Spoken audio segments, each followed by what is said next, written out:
This week we're supposed to pick a verse out of Proverbs 11 and try to put it to practice this last week.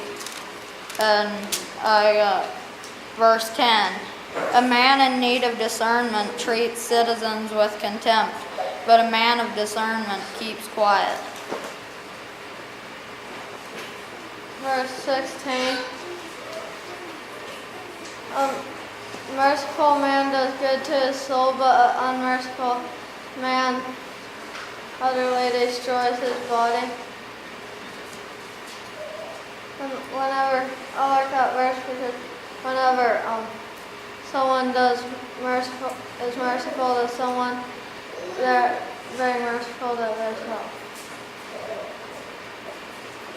I got verse 26. He who plans good things seeks good grace, but he who seeks evil, it will capture him. Proverbs 10.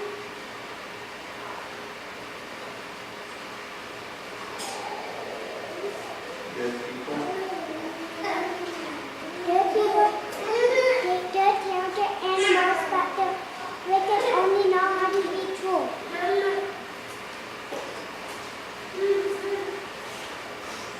Proverbs 11:20.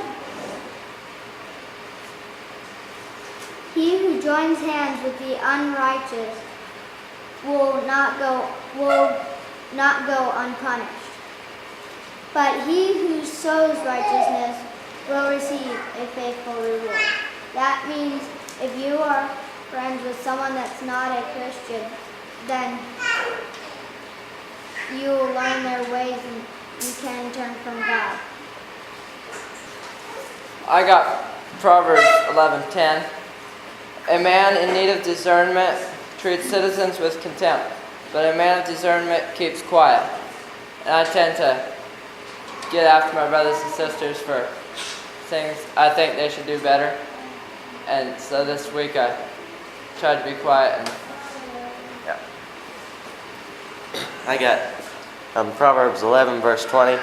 He who joins hands with the ungodly or unrighteous will not go unpunished, but a righteous man sows righteousness, and he will have his faithful reward. And I've been trying to sow seeds of righteousness. It doesn't always work, but I've been trying. I got Proverbs 11 verse 24. Every sincere soul is blessed, but an angry man is not graceful. Proverbs 11:2. Wherever arrogance enters, there also is dishonor, but the mouth of the humble meditates on wisdom.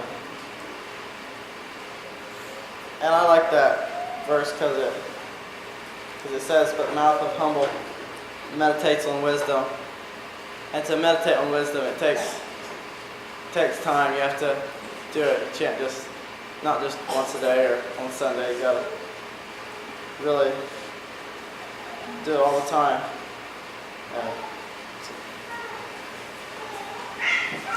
I got the same as Hans, Proverbs 11:2. Wherever arrogance enters, there also is dishonor, but the mouth of the humble meditates on wisdom. And I look for chances this week to practice that. I had Proverbs 11:27 and 28. He who trusts in riches, this man will fall. He who helps the righteous man will rise, and he who does deal graciously with his own house will inherit the wind, and a man without discernment will be a servant to one with discernment. It means to not trust in the riches of this world. Just be graceful with your own house and stuff.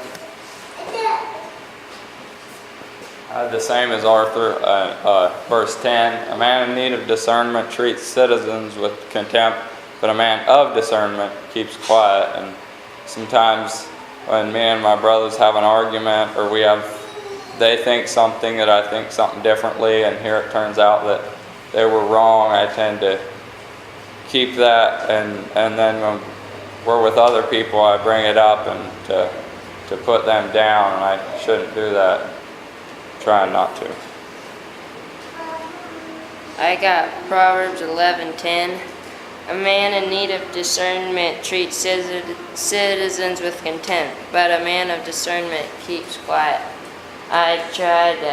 Sometimes I don't respect the presence of older people as much as I should, and I try not to, and sometimes I say unnecessary stuff. I tried working on that. Proverbs 11:4. Righteousness cuts straight by blameless paths, but unrighteousness endures wrongful. I have 11:26. He who plans good things seeks good grace, but he who seeks evil, it will capture him. And I was thinking how in my life, oftentimes like with gardening or just my daily struggles or whatever it is that I'm working at, oftentimes I look at the things that are going wrong, and they catch up to me, and I thought that's kind of like seeking evil. You know, you're looking at it and it just overcomes you. But if you plan good things, you seek good grace.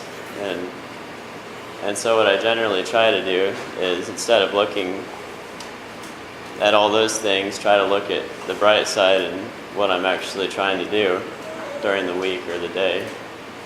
And then I kind of had a neat thought. It's kind of like what Jesus said in Matthew. I'm going to turn there real quick, I guess.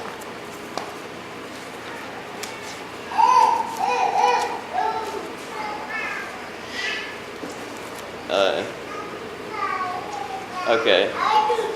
Matthew chapter 6, verse 22.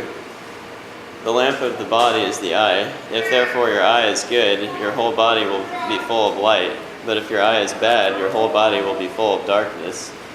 And if therefore the light that is in you is darkness, how great is that darkness? And that was my thought. Our eye is very important, and if we seek good things, then we'll eventually obtain them. But if we look at all the things that are opposing us, then we need to be aware of them, but we should not get discouraged by them.